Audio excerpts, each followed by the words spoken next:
Jaunaudžu kopšanas mērķis ir veidot nākotnes mežu. Ar pareiziem darba paņēmieniem to var veikt ātrāk, vieglāk, ražīgāk un ar mazākiem ieguldījumiem. Pirms sāc darbu pārbaudi un pielabo krūmgrieža uzkabes regulējumu. Pārliecinies, vai motora instruments ir tehniskā kārtībā. Pirms kopt, iepazīsties ar audzi. Novērtē to, pieskaņo savu pārvietošanos grāvjiem, reljefam, vēja virzienam un atrodi ērtāko vietu apmetnei. Pagaidu apmetni plāno, lai to varētu izmantot pēc iespējas ilgāk.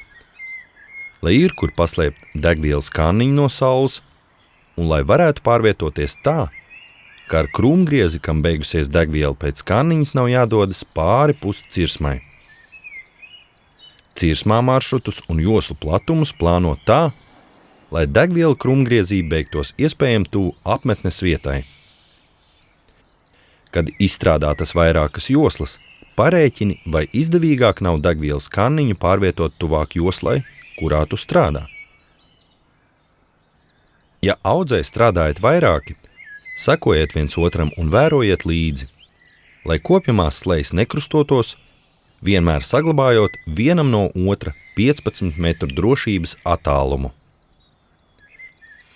Pārvietošanos pa kopjamo audzi plāno tā, lai nozāģētie koki gāstos audzes koptajā daļā. Nogāzē pārvietošanos plāno perpendikulāri reljefa kritumam, sleju pa slejai virzienā uz augšu.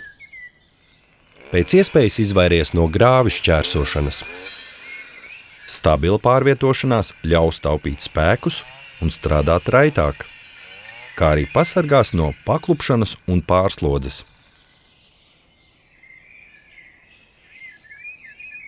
Krūmgrieža griezēja instruments ir zāģa ripa. Līdz 2 metrus augstās audzēs koku zāģēšanas tehnika atgādina zāles pļaušanu. Zāģēšana nerada acetienu, nav jāievēro zāģa ripas sektori.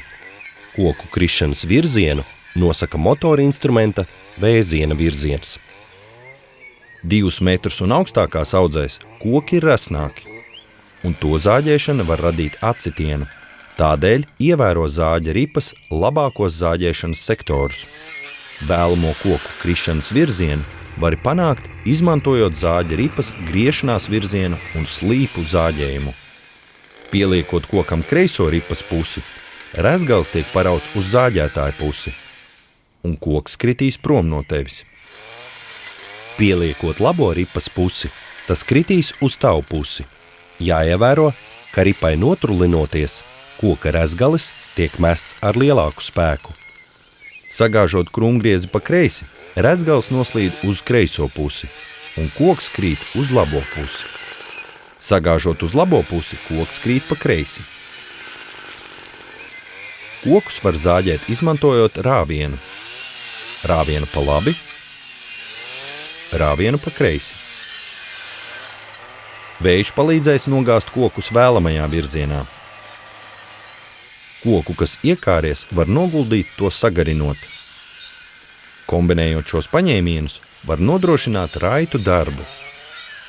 Zāģējot slīpus kokus, noguldi tos, palīdzot ar roku vai arī pārnesot koka rezgali ar ripu. Ja ar krūmgriezi jānozāģē koks, kas resnāks par 7 centimetriem, nepieciešami 2 zāģējumi. Taisni un slīpi augošiem kokiem zāģēšanas tehnikas atšķiras. Slīpus kokus vispirms aizāģē no tās puses, kurā ir risks zāģa ripu iespiest. Jo slīpāks koks vai stiprāks vējš, jo seklāks ir pirmais zāģējums. Parasti tas ir ne vairāk par 1/3 no koka diametra.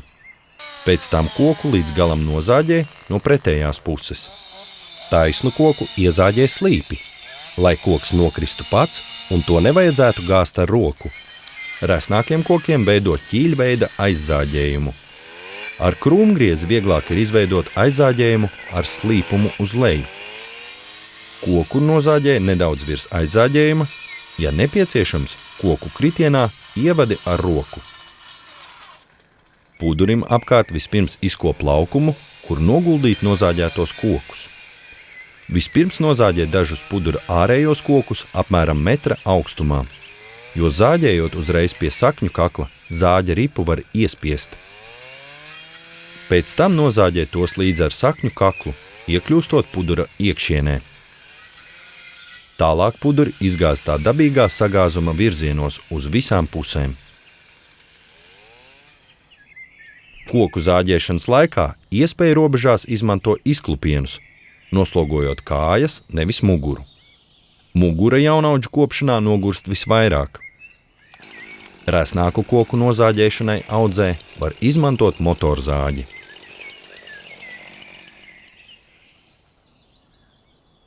Pārbaudi un sagatavo aprīkojumu darbam.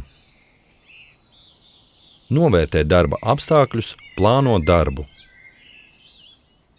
Izvēlies raitam darbam piemērotākos paņēmienus.